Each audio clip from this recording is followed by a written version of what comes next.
Good morning. The reading today is taken from Matthew chapter 6, reading verses 5 to 13, taking it from the New International Version, and it's entitled Prayer.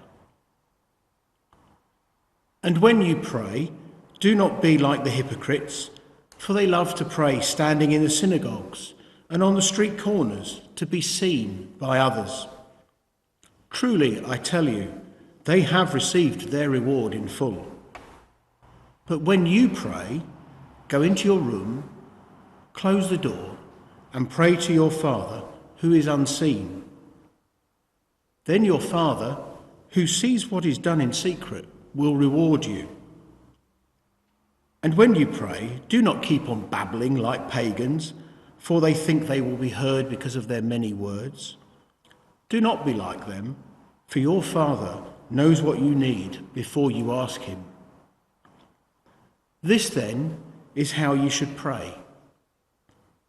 Our Father in heaven, hallowed be your name. Your kingdom come. Your will be done, on earth as it is in heaven. Give us today our daily bread, and forgive us our debts, as we also have forgiven our debtors. And lead us not into temptation, but deliver us from the evil one.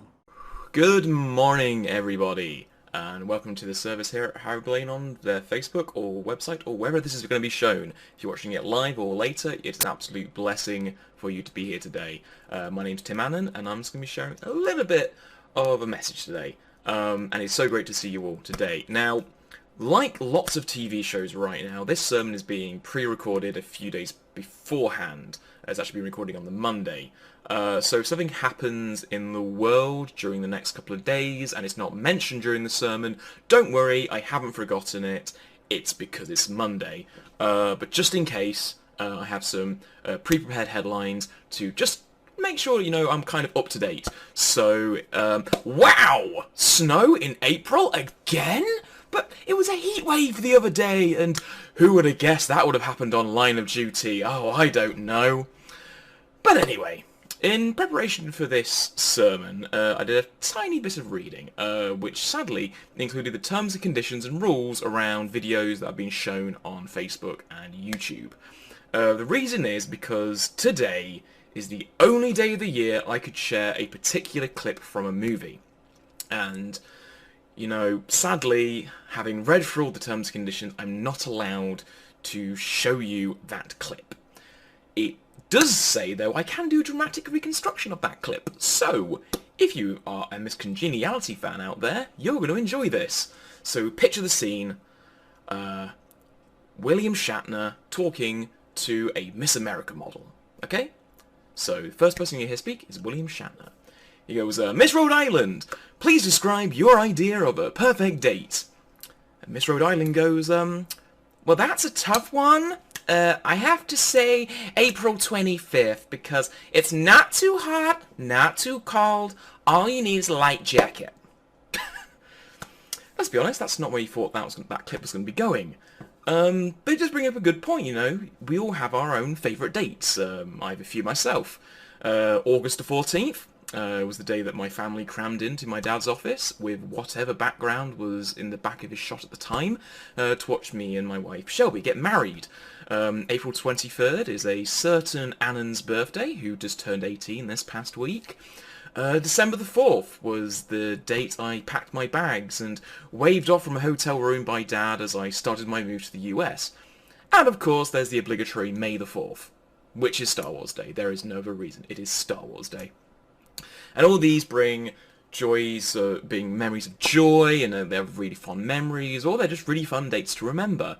Other dates, though, aren't the same for others. So, for example, tomorrow is April the 26th, which was an ordinary day until 1986. It was on that day that an accident happened in a small town in Ukraine that became infamous around the world. And that, of course, was the Chernobyl power plant disaster, which resulted in 56 direct deaths and evacuation and resettlement of 336,000 people and nearly an estimated 800,000 people who suffered from radiation exposure. If you have time and you want to watch something quite short over the next couple of weeks, watch this mini-series Chernobyl, which went into this in great detail.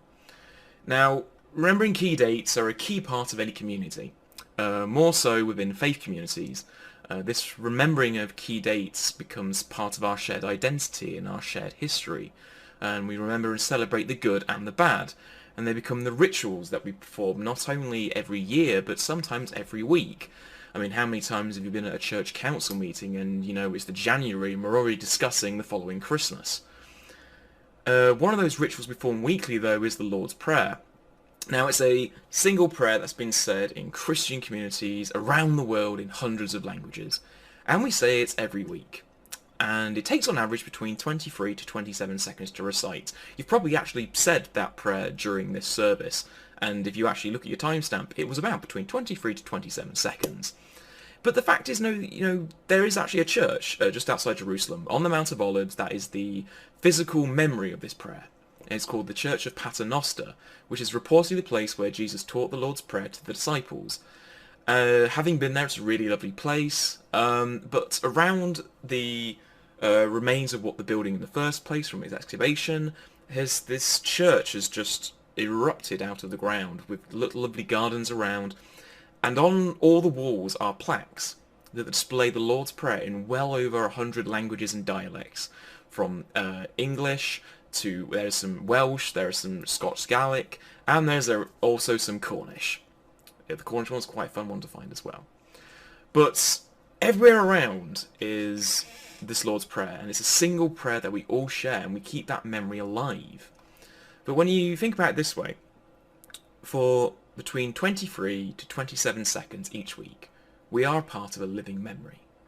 And we're saying that same prayer that friends and family now gone to glory once prayed. We're saying the same prayer that early Methodists shared in those really early meetings.